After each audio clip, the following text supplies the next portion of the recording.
Learning how to code can be hard because of how easy it is to run into problems, and sometimes you're just not sure how to fix them.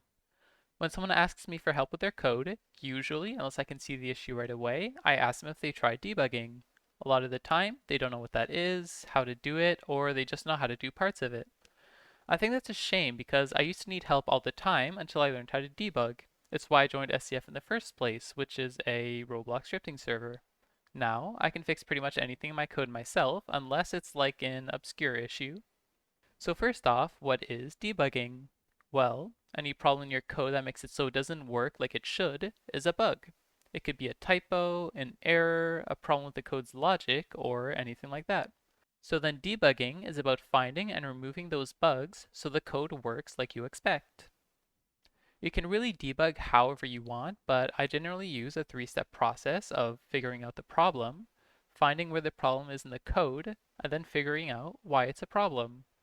You might not need all of them, or they might kind of mix, but I think it's a good start to try debugging. If your code has an error, you can probably just skip the first two steps since the error tells you the problem and where it is already. So then if you can figure out why you're getting the error, it's usually pretty easy to fix. Here's a quick example, then I'll explain how to do the three steps in detail. So this code is pretty simple. All it does is when a player joins, it freezes their character. But if I run it, then you'll see that there's an error. So errors will tell you what script the error happened in, what line it happened on, and what the error is. It might also tell you in blue how the script got there. So you can see in this script from line 6, it went to the function freeze on line 1, and then from there the error happened on line 2. As you get more experience, you'll start understanding what the errors mean. And until then, I recommend trying to look it up first, and if you can't find anything, try asking someone for help. In this case, the error just means that character is nil and is trying to get the humanoid inside of nil. I can show that if I stop and print the character. As you can see, it's nil. So it's nil because the character hasn't loaded yet. So to fix that, I just need to wait for the character to load. So I can remove the print, and if I press play, then I can see that I can't move. I can jump still, but that's fine because I'm just setting the walk speed to 0. So now let's see how you can fix a problem when there's no error. Here I have a script that lets me drag some text around. If I try it, we'll see it doesn't really work how I want it to. It kind of just jumps away from my mouse whenever I click on it. So like I said before, the first step to fix it is figuring out what the problem is, and it helps if you can be more specific. For example, if you asked me for help with this and told me it doesn't work, it would be hard for me to help you unless you clarify what you wanted to do and what actually happens. If instead you told me it moves to the wrong position, that's better, but it could still be more specific. A lot of things could cause it to move to the wrong position. So if I test this a bit more and pay attention to what's happening, you might notice that instead of the GUI's corner going above and to the left of the mouse, it kind of does the opposite. So again, if you instead told me the GUI moves to the opposite side of the mouse, then depending on what your script looks like, I might be able to find the issue in a few seconds. Let's say there was a different issue ignoring the GUI's position. If I remove this and try it again, now, when I let go of my mouse, it keeps dragging even though it shouldn't. By knowing what the problem is specifically and or when the problem happens, then if you understand your code, you should have at least an idea of where the problem is so you won't have to test the entire code. Now the second step is to figure out where the issue is in your code, like what line or group of lines it's in. This is the part where people might tell you to add a bunch of prints to your code, and that is one way of finding the problem. If I'm trying to fix the issue where the GUI keeps dragging even after letting go, assuming I didn't know that it's just missing a part, I would look at where the GUI's position is being updated, which is in the mouse.move. By looking at the code, we can see that it's only meant to move the GUI when the dragging property is set to true, and we can use a print to see if that's the issue.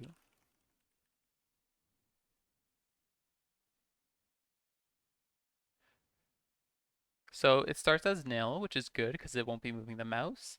Then when I click on it, turns to true, that makes sense. Then if I let it go, it stays true. So then the issue would probably be where the dragging property is being set back to false. In this case, it's missing that part, but in other cases, there could be different reasons for why it's not being set, and you need to try to find them. So I'll just add that part back in, and then we can focus on the position problem. Since the problem has to do with the position, it's probably in the same part of the code. The problem isn't being caused by the if statement, because that's used to stop moving the GUI, it wouldn't move it to the wrong spot. Now the issue could be with the mouse position, it could be with the new position, or even just how it's setting the position. In this case, an easy way to test it would be by trying to set the position directly to the mouse's position. So if I change that and try it again,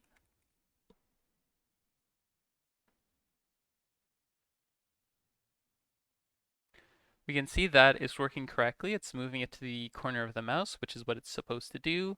So now we know that the issue is on this line. It's setting the new position to the wrong thing.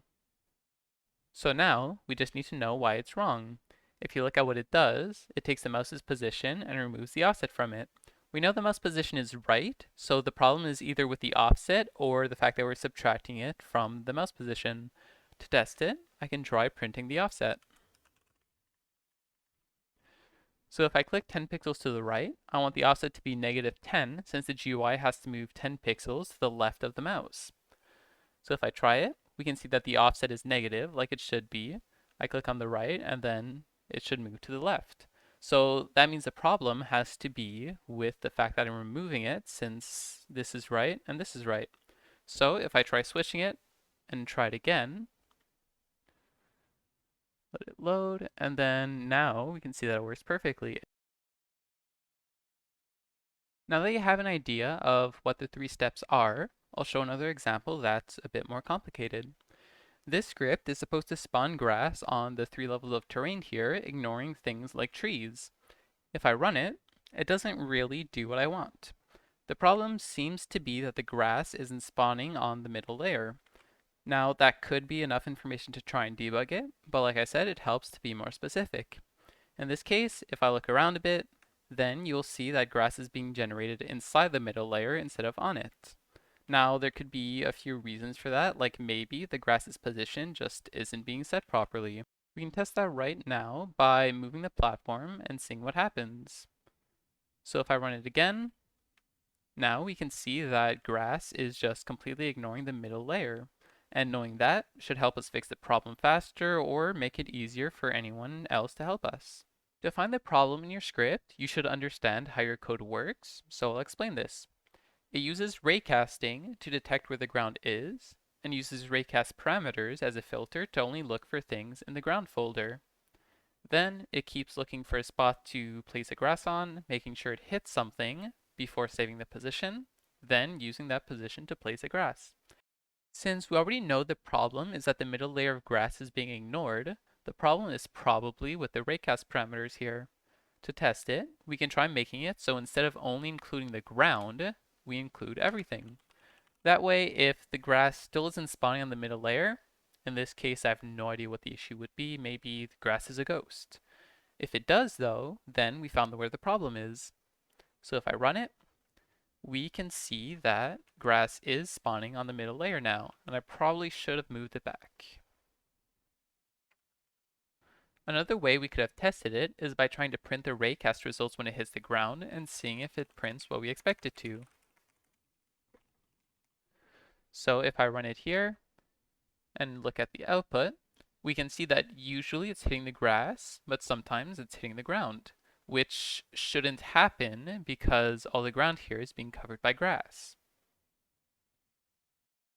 So if the raycast is going through the grass, either the raycast is starting too low, which in this case it wouldn't be since it can still detect the top layer, or it would have to do with the raycast parameters. Like I said before, you can debug however you want. In this case, both ways pretty much helped us find the issue.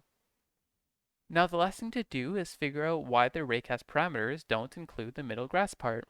It might seem kind of obvious because here the raycast parameters are made to ignore everything that isn't in the ground folder, but let's say I don't know what raycast parameters are. I could try to select the working grass and non-working grass and see if I can spot a difference. In this case, you might notice that they're not in the same place. By moving the grass into the ground folder, now the raycast parameters will include it in the raycast. So if I test it again, now it works like I want it to.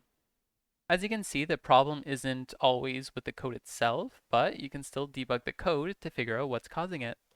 In this case, it was that I didn't have all the grass in the right place. Now I'll go over one last example, but to find the problem, I'll use breakpoints instead of printing.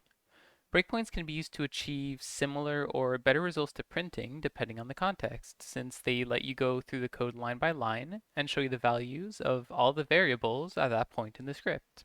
You can't really play the game while using breakpoints though, so it's less effective for things like player interactions, but it's more effective in cases like loops, for example, that just keep running without giving you the time to properly look at their values. To use them, you can enable the call stack and watch tab. Call stack shows where the script is and lets you continue execution with these three buttons, and the watch tab shows you the values for all the variables. To add a breakpoint, just click next to a line. If you want a bit more functionality, you can right click and edit the breakpoint or do anything else with them. If I run this code with a breakpoint, there's an arrow that tells me what line is going to be executed next, and watch shows me the value of all the variables. There's the list variable, which is right here, and the script. If I press step into to move to the next line, we can see watch get updated with the index and number of the loop. We can also see that the arrow moved forward to show that the next thing that's going to run is the function.